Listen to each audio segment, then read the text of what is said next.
Friday the 13th game is finally shutting down. There's a Friday the 13th game?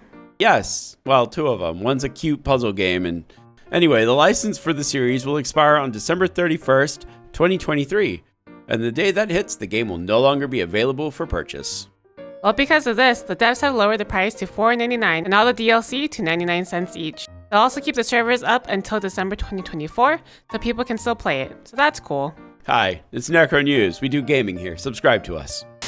Glitch Hunter NSB United has discovered a game-breaking bug in Overwatch 2. Oh my god, who would have thought? NSB found that if you played as Mercy and performed a spawn escape, you can then move to a specific spot on the Paraiso map and pull out your gun. You'll then get a glitched animation. After the animation plays around 9 times, everyone's framerate will tank hard. Then all you have to do is commit unalive, and everyone else's framerates will drop to single digits. This allows the Mercy player to just kill everyone, basically. Does this make you want to play Overwatch 2? No. If you've been living under a rock, the Persona 3 remake that was supposed to be showed at the Xbox conference was leaked on Thursday. And to absolutely no one's surprise, the person who leaked it got fired Saturday.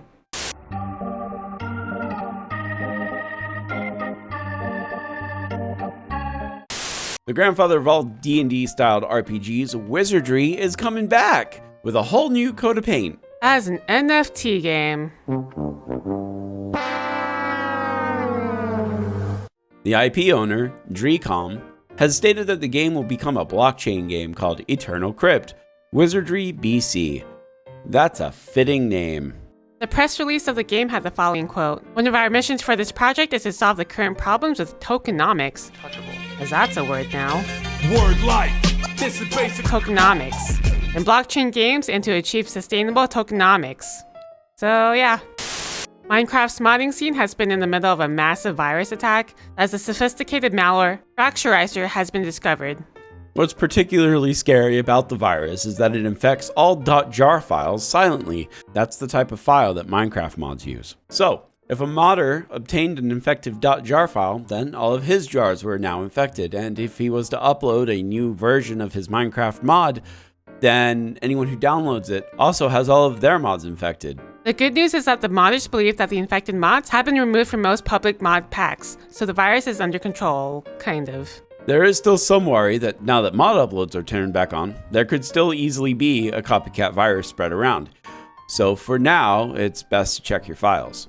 We'll link the article down below so that you can take the steps necessary to verify if you've been affected or not. Firmament, the new game from the miscreators Cyan Games, has been discovered to have been using AI-assisted content in many of their in-game texts, such as journals and newspapers, as well as art used in the games, like their sunset paintings and all the backer portraits. They also used AI to modulate the voice acting of a staff member who wanted to be left uncredited. While AI modulation isn't all that new, think autotune and Vocaloids, a lot of the AI comes from the fact that many of the backers who funded Firmament on Kickstarter were never informed that AI would be used. On Friday, Cyan Games posted a long Twitter post explaining that, again, all of its AI use was simply to assist development, and was not used to remove human creativity from the game. Their statement also said, "We are disappointed to see their contributions minimized and overshadowed by the egregious speculation of our usage of AI tools." I swear these people speak like they're fucking writing Myst. Okay. The reveal of AI tools being used has split the community of the game, some accepting their use of AI stopped the team from having to do menial tasks, others claiming that there is no good use or minimal acceptable use of AI because these tools are not ethical. As long as they steal the work from artists, they should not be used at all. This comment in particular completely missed the point of what they were doing, as all of the datasets used by the AI were sourced from Cyan Games themselves. I think this is a perfectly acceptable use of AI as a tool and not a way to generate content that you would then pass off as your own. For the most part, I agree with that sentiment too, but they probably should have let the backers know to begin with because it is such a divisive issue. But what do you guys think of the story? We've covered a couple AI stories in the past, but it does seem to be popping up more and more.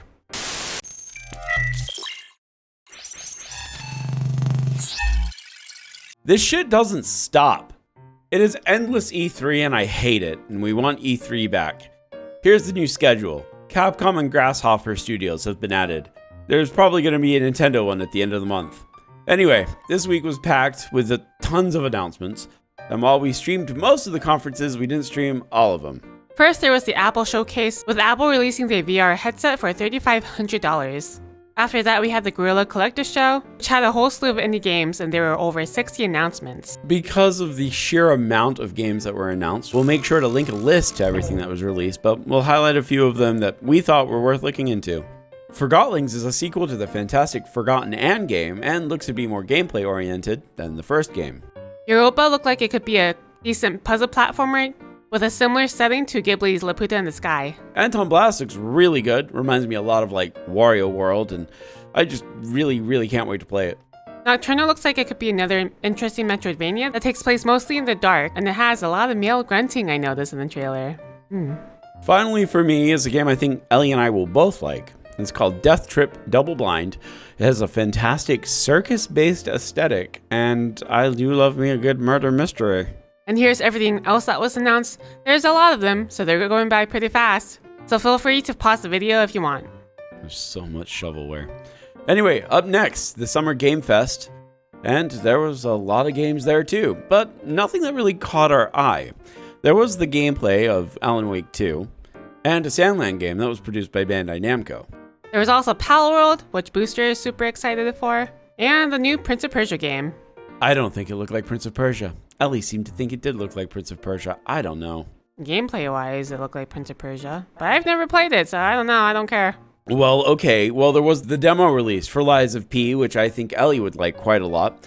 And, the new Final Fantasy VII game that was announced. Because, no one was totally expecting that. Wow. And finally, we had the Devolver Digital Showcase. Rest in peace, Volvi. Rip in peace.